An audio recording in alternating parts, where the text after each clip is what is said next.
ये कहानी है दो लड़कियों की जो एक दूसरे के साथ एक ऐसे बंधन से बंध जाती हैं जिसे वो कभी नहीं भूल सकती। कहानी शुरू होती है जहां हम देखते हैं कि कुछ लड़कियां पेंटिंग कर रही हैं और उनके सामने बैठी है उनकी टीचर मारियाना। वहां पास में एक पेंटिंग है जिसको किसी स्टूडेंट ने बाहर निकाल दिया है। वो लड़की मारियान से पेंटिंग के बारे में पूछती है तो वो पेंटिंग का नाम portrait of a lady on fire बताती है, जिसको देखकर मारियान बीते दिनों की यादों में खो सी जाती है।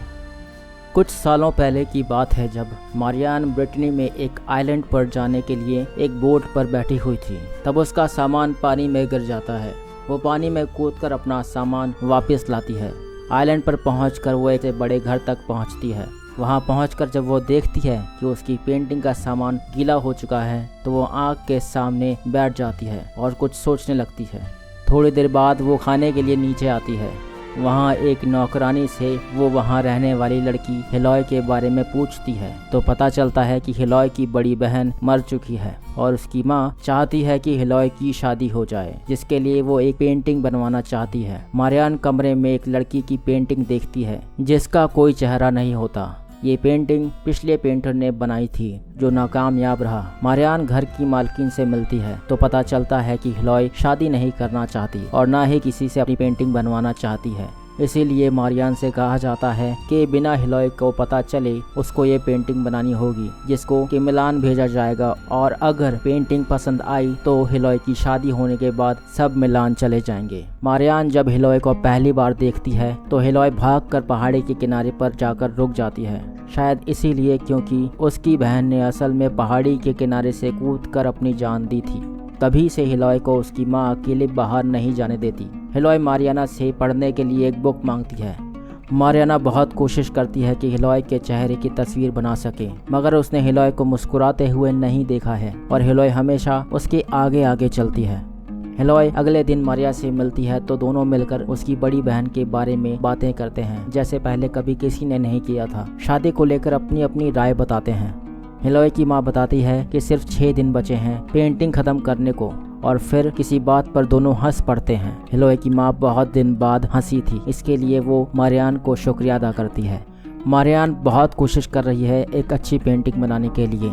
इसके लिए वो खुद भी उसी ड्रेस को पहनकर बैठ जाती है जिसको के पेंटिंग पर बनाया जाना है। वहाँ पर हिलॉय आ जाती है और कुछ देर के लिए बैठकर मारियान से तंबाकू का पाइप पीने को मांगती है। मारियान हिलॉय के लिए पियानो प्ले करती है और बताती है कि शादी के बाद उसको मिलान में बहुत सा अच्छा संगीत सुनने को मिलेगा। अगले दिन हिलॉय को बाहर अकेले जाने दिया जाता है और मारियान पेंटिंग बना लेती है। हिलॉय के वापस आने पर वो बताती है कि आज मारियान के बिना बाहर जाकर उसको एक कमी सी महसूस हुई और कल से उसको भी साथ चलने को कहती है। मारियान पेंटिंग पूरा होने की बात हिलॉय की माँ को बताती है, पर सबसे पहले पेंटिंग को हिलॉय को दिखाना चाहती है। उसी रात जब वो बिना चेहरे वाली पेंटिंग को देख रही थी तो उसमें आग लग जाती है और मारियान उसे जलने देती है। अगले दिन वो हिलॉय को बता देती है कि वो एक पेंटर है और उसने हिलॉय की पेंटिंग बना ली है और आज वापस चली जाएगी। यह सुनकर हिलॉय पानी में चली जाती है और कांपती हुई सी वापस आती है।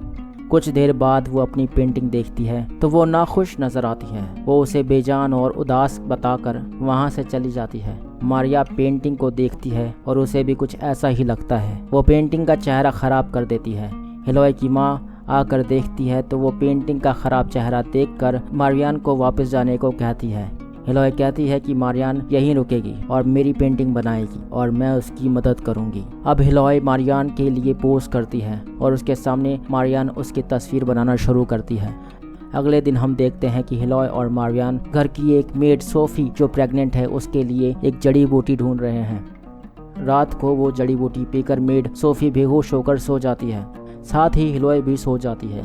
मारिया उसको देखती है और उसकी एक तस्वीर बनाने लग जाती है। हिलॉय जाग जाती है पर वो लेटी रहती है।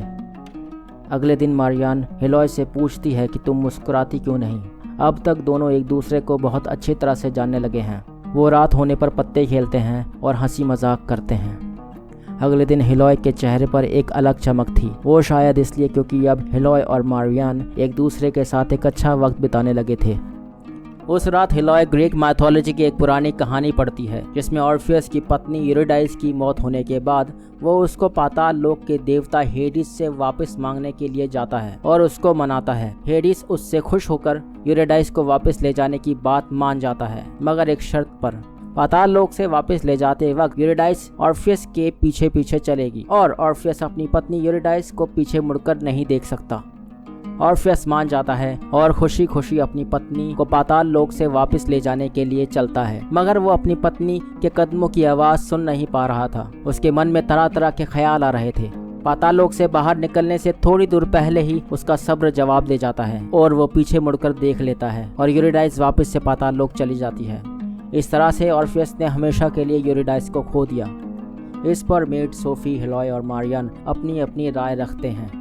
सोफी कहती है कि ऑर्फियस की गलती है, उसको पीछे मुड़कर नहीं देखना चाहिए था। पर हिलोय का कहना है कि वो उससे इतना प्यार करता था कि उसको सब्र ही नहीं हो रहा था, इसीलिए उसने मुड़कर देखा। मारियान का भी यही कहना है कि प्यार में हमें किसी को खोने का डर बना रहता है और तब उसको आखिरी बार देखना और भी ज़रूरी हो जाता है। ये भी हो सकता है कि यूरिडाइस ने पीछे से आवाज़ लगाकर ऑर्फियस को मुड़कर देखने को कहा हो। उस रात वो तीनों बाहर निकलते हैं तो वहाँ की स्थानीय औरतें आग जलाकर कुछ लोकगीत गा रही होती हैं। इसी बीच हिलोय के कपड़ों में आग लग जाती है।